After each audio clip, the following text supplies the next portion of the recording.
Hey, what's up? I am Michelle B, and in this video I want to talk about a few things that have been improving my life as of late. So if you're new to this channel or you haven't seen this kind of video before, this is kind of like a mixture of like things I've been enjoying lately slash things that are life improving, things that everyone could benefit from. I try to have like a stronger focus on the self-development type stuff because I know that's what you guys are into, but then I mix in a few things that are just like general things that I've been liking. So the first thing that I want to talk about is something that I have been absolutely obsessed with as of late, and I think that a lot of you will find it beneficial. It's a book called Lost Connections by a guy named Johann Hari. Hopefully I'm saying that right. It's a book all about depression, what really causes it, what you can do to get yourself out of it or manage it more effectively. And it probably more so concentrates on what we as a society need to do to eradicate what is like a huge issue in our society. The rates of depression right now are so freaking high. Like, I don't have the statistics, but I'd say like every other person I know is impacted by depression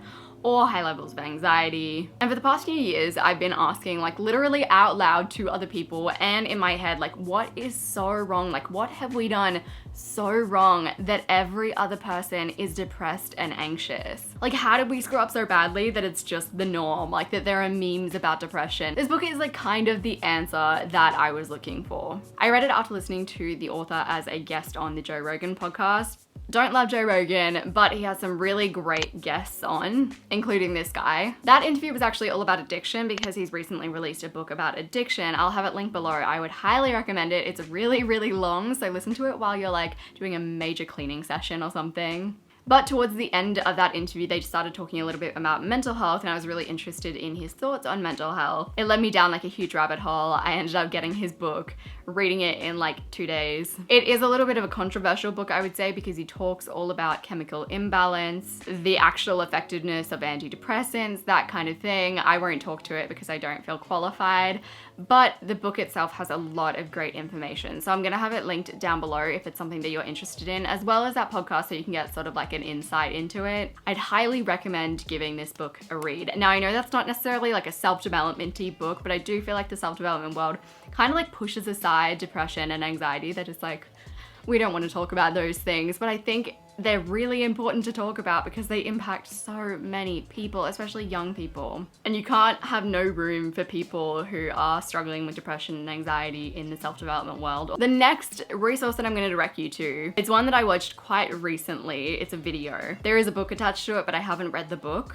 So this video is by Teal Swan and it's about the loneliness epidemic. So I actually came to this resource after reading the Lost Connections book and becoming really fascinated by the idea of loneliness. So I went on like a little loneliness rabbit hole, found this video, and I found it really, really fascinating. Essentially, this video is probably more about like self-love than it is loneliness. She talks about how people reject certain parts of themselves. So for example, if you're raised in a family where your dad or your mom is always telling you to be quiet, lower your voice, stop being so loud. And I think females especially probably deal with this more so than males because females aren't expected to be quite so loud. She talks about how to get closer to your parents, you essentially reject that part of yourself. And the only way to get yourself back to a point of self-love is to take that part of yourself, your loudness, and to embrace it. And that doesn't necessarily mean just being like crazy, crazy loud, but actually taking it into consideration. Like, okay, you are a part of me, loudness. How can we work together to get you what your needs are? The lady who is in the video, she's actually like a spiritual coach and does a lot with like the law of attraction and healing and all that kind of stuff. You guys know I'm not really like into that world, but this particular video, it really resonated with me. Like, I would highly recommend it. It's once again one of those quite long ones. I would say watch in the background, but the most important part is probably the demonstration, which you have to visually watch. And I think it goes for about an hour, but I would really recommend it. The next thing is kind of a fun one. It's a show called Insight. So this show is on SBS On Demand, so it's free to access, which is fabulous. Love that. Essentially what they do is they pick a topic, they get a bunch of people in a room. It'll be a mixture of people who have personal experience with that topic, who are experts on that topic. And I've been learning about like pill testing, DNA testing, supplements. I've learned so much about supplements. missing persons, and it's just really fascinating to have a bunch of people in a room that know a lot about a certain topic and to hear their insights. It's much more interesting than watching like an educational video because you get to hear like the personal stories of the people that are in the audience. The prenup one as well, it was a bunch of like family lawyers in a room, and it was just so interesting to hear family lawyers talking about getting prenups and the value of prenups. One of the ladies was amazing. So anyways, if you want something to listen to in the background, that was a really good TV show and just really informational, but at the same time not boring. Would highly recommend. The next thing that I've been obsessed with, and I feel like I've just mentioned this in so many videos now that you guys are probably sick of it, but 20-minute cleans and 10-minute cleans. I have been so into doing these lately. And I just feel like they're making a really big difference in how I feel. So I yell at my Google Home to set a timer. Someone said in the comments that they just yell at their Siri to set a timer. Literally, I've never thought of that. Me and Siri don't get along well. It removes a lot of the friction of like having to literally find your phone, like find the timer, set the timer, just by yelling at something. It's much easier.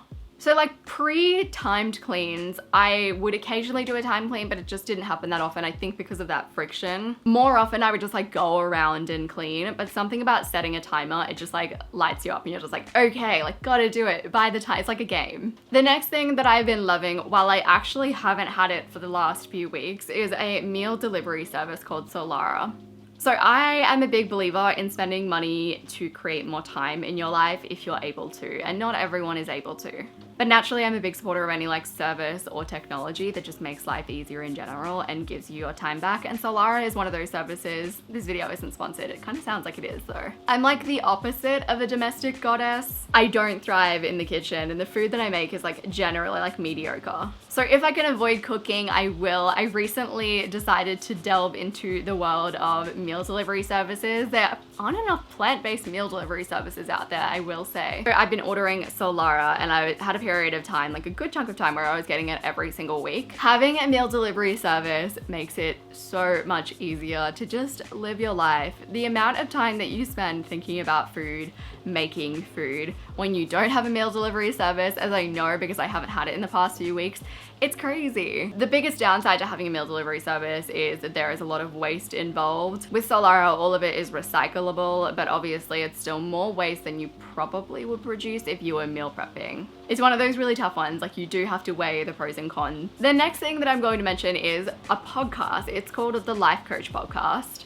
I listen to a marketing podcast. It's called Online Marketing Made Easy by Amy Porterfield. It sounds cheesy, but it's a great podcast. She recommended the Life Coach podcast. It's one of those podcasts that's like so full of truth bombs that I actually can't listen to it for too long because it makes me think a lot, and I'm just like, too much. I listened to a few episodes and I started literally like questioning my life. So if that is something that you're ready to do too, I would highly recommend this podcast. So she has episodes about things like impossible goals, shyness, what it takes to make $1 million, like all of the goods. One that I listened to that really made me think, that I actually still think about, and it is one on toxic people or toxic friends and the concept as a whole not necessarily being valid. And yeah, it was really interesting. I still don't know if I'm in like full agreement.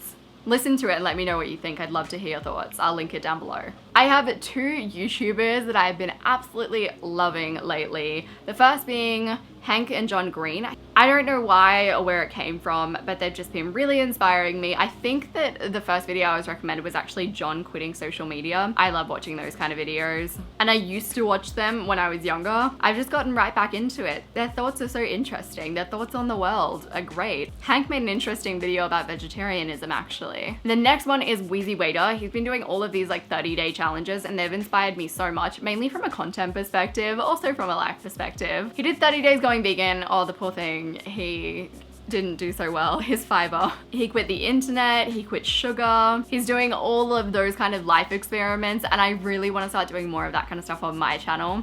So the formatting of his videos I've been looking at with like fascination because he does it really, really well. His parents are hilarious. He features them in his videos a lot, and his wife is also fantastic. So definitely when I do get to making like challenge videos, you're gonna see aspects and be like, oh, did you get that inspiration from Weezy Waiter by any chance? Sometimes the best way to learn is to copy. The next person that I've been into lately is Russell Brand. Male vibes all around, you guys. So Russell Brand recently released like his own version of the 12 steps because obviously he's a recovered addict. And just in general, I've just been digging his whole vibe of self-acceptance, self-love, self-growth. One of the parts of the 12 steps that he talked through in an interview that I watched was all about writing down like every single moment that you've ever felt ashamed. Like, you know how you have those memories from when you were like 5 years old and you did something dumb and someone laughed at you and like that still hangs with you? So like I can still remember like when I was in grade 4 when I was like stomping on a bunch of ants and a lady came up to me and was just like, they didn't do anything to you. Like such a silly memory, but it sticks out to you. And those moments that you're really ashamed of can be really detrimental to you now. So he was talking about having like a compatibility or an accountability partner and talking out all of those moments of shame. I don't know if that's in the normal 12 steps, but I was like, honestly, I feel like we should all be doing that. He has a YouTube channel and he's been making a whole bunch of videos on a wide variety of topics. I'll link his YouTube channel down below. You've probably seen some of his videos. But yeah, I've just been really into his vibes in general lately. Also, he talks about how he prays, even though he's not necessarily religious in the traditional sense, and I love that. Just super interesting. So those are the things that I've been loving lately, slash the things that have been improving my life lately. I'm gonna have a link to my last video where I did this on the screen. Subscribe to my channel if you haven't already. I appreciate you so much and I will see you soon.